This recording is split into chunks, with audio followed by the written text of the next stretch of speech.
What's good, YouTube? Today we're gonna react into all the K-pop idols that are currently blacklisted in South Korea. So these idols are gone. This title seems something interesting, I know. Because they went against their company or because they had past scandals, these K-pop idols are facing unofficial and silent bans from the industry. But who are the artists that you haven't seen on stage because they were blacklisted? We can't technically talk about blacklisted idols without mentioning JYJ as the ones that changed everything. JYJ was a boy group consisting of 3 former TVXQ members, Kim Jung-soo, Kim Jae-jung, and Park Yoo-chun that debuted in 2010. The 3 had shook things up in July of 2009 when they sued their company SM Entertainment over unfair contract terms. They claimed their 13-year contracts were unreasonably long, there were schedules that were set without their permission, some of the terms had been changed without their knowledge. Bro, but who does, who watches at a 13-year contract and says that is good and signs it without watching it first? No, but you're saying they changed it. Oh, they now that will come. Stock price dropped by more than 10%.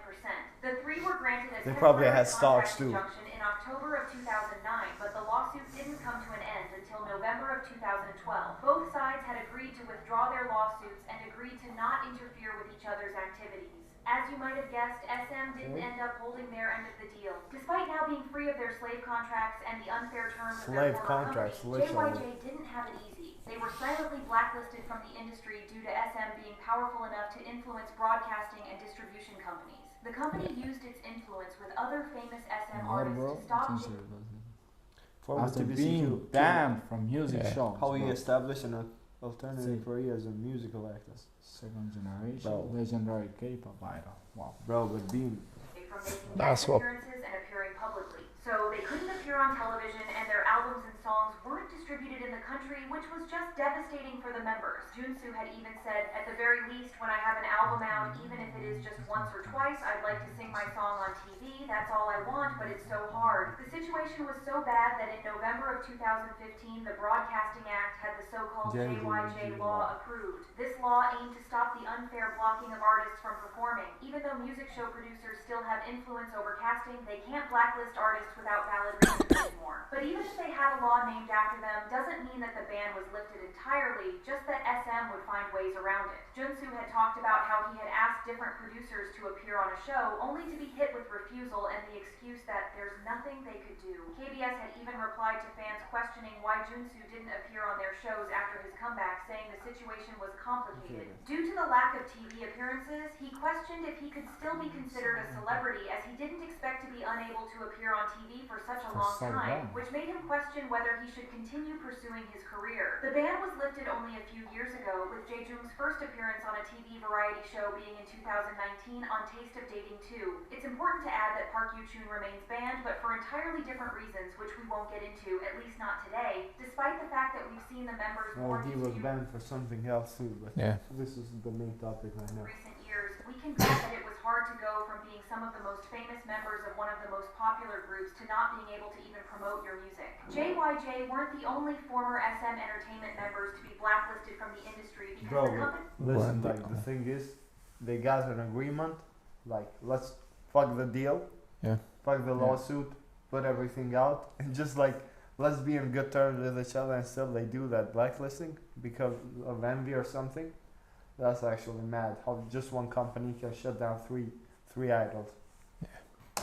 Company decided to be petty. Former Super Junior member Han Gang was allegedly blacklisted after filing a lawsuit against them, citing unfair contract terms as reason. The former EXO members Luhan, Tao, and Chris were also blacklisted for leaving the company on bad terms, and of course because of their lawsuit. However, a noteworthy ban we should talk about is that of former Girls' Generation's member Jessica. As we all have heard, Jessica was kicked out she switched groups, I think. Of the group on September 30th of 2014. She ended up leaving the company a year later, which made fans assume that SM would leave her alone to continue her career in peace. That wouldn't be farther from the truth. In February of 2016, she signed a contract with Corridel Entertainment and released her first solo single called Fly, along with a music video. And later on, in May 2016, her debut solo album titled With Love Jay was also released. For her debut album, Jessica said that she would be appearing on Radio Star to promote the release. However, on May 2nd, Radio Star came out with a statement saying that her appearance on the show would be pushed for a later date. As you might have guessed, she never ended up going on the show. After that, her broadcast appearances started getting canceled one by one. She had multiple schedules lined up on SBS, but they were suddenly canceled without explanation.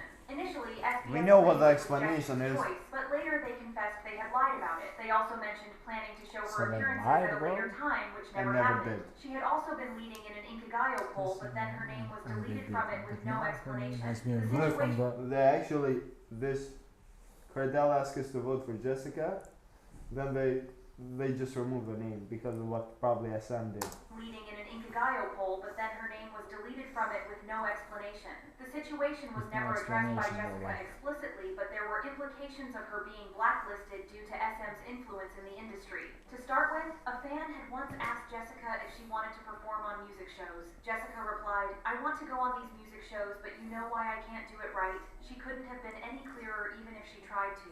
A few years later, Jessica That's- appeared on that's YG a message, Entertainment's man. Survival Show, which marked her first TV appearance in 3 years. During the show, she was asked by Seungri why she didn't appear on any broadcasts anymore, which made the situation awkward. Of course, Jessica didn't explicitly say that she was blacklisted, but Seungri had said, "It's all right if it's JTBC, if it's SBS, you'll get into trouble," which said a lot because, as mentioned before, SBS was one of the broadcasting stations that canceled most of her appearances. Seeing as Jessica just recently had her comeback with a mini album, we're curious to see whether she That's is some still good promoted numbers. on music shows or not. Though this hasn't been confirmed yet, the 3 former members of 50/50 are currently in danger of being blacklisted from the industry, despite the fact that 50/50. they've been active only for about a year. The group's lawsuit against their company Files a criminal complaint accusing Attract CEO Jung of using the group's profits to repay debts. To repay debts, bro. That's actually insane, bro. Like you're leaving your artist without no money at all. Come one on. of the most shocking things that happened this year. Whether you think they were in the wrong or not, the girls faced major scrutiny for suing their agency after their song Cupid had become an international hit, Bro. with many people accusing them of being greedy. The details of the whole dispute are long and messy, but what we should focus on in this video is an SBS report that came out in July of this year. This report said that 50/50 were in danger of being blacklisted due to what was happening. The Korean Entertainment Management Association had also shown support to Attract, which only furthered the belief that the group would be banned from broadcasting stations, especially considering that Attract filed a lawsuit of billions of won against the members, their parents, and the givers. Their future in the industry is pretty much over. However, even if the group isn't officially blacklisted, it's safe to assume that they'll never be able to promote either way. With how much the netizens are against them, no broadcasting station would be taking a risk by having the members promote their shows. Their lawsuit has made it impossible for them to have normal idol careers, and now they'll be forced to live the rest of their lives as far away from the public eye as possible. The last idol we need to mention on this list is Bro, but Sujin. Cupid, that song in every compilation, that song was on there. Yeah, in a lot of And it actually, I was, think. Actually, it had a lot of parts in time.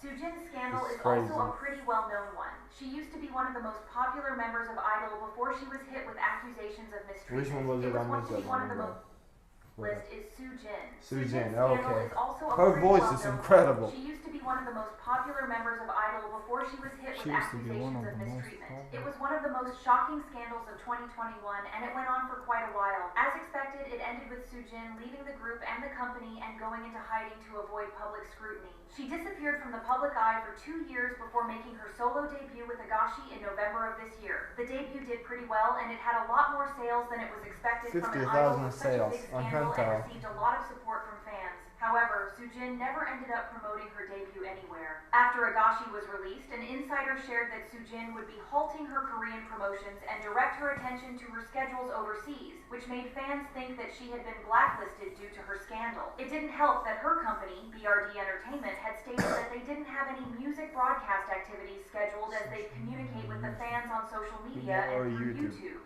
They went on to state, "It's not that we aren't completely not promoting at the moment. The fan signing event has already been held once and will continue in the future." Since then, Sujin has announced revealed that in she Australia will and be New holding Zealand concerts in tour. both Australia and New Zealand, calling it the Flowering Fan Concert Tour. She Flowering, also that's held a 2 good fan name. meetings in Tokyo, Japan, but other than that, she hasn't been promoted in Korea at all, except for an appearance on Studio Choom. This question, is she blacklisted from the industry, or do the higher-ups not want to take risks when it Not comes to take having risks? her on their shows? Since the company seems set on giving her a career, we'll see what happens on her first comeback. All in all, we hope that we can see her on stage again whenever that happens. Share your thoughts in the comments, and we'll see you next time. Let's share our thoughts to this. Damn. Whether it's Imagine though, like That's being a mental- forced to leave, Yeah. not promoting your songs, your shows, like. Corruption most definitely is going to be in every country. I mean, In every most definitely area, in so- every area, Mm. every time. But I would say I would blame the country for this, maybe, because being able to do this is not right. You know, the companies, if you just finish the contract, then it's all gone. You're going to do your own thing. But I guess that's maybe the country cannot do that Power much wins. too. So I guess Power wins. it's too much. It's really fucked up taking advantage of people, like Yeah. taking advantage of them leaving them with nothing, not being able to like their own song promote it, Yeah. being on TVs, which is the most important thing. But still, them shout out to the idols Yeah. for still finding a way to put through it and fight for their Yeah. love. I mean, for their song that the K-pop love they have.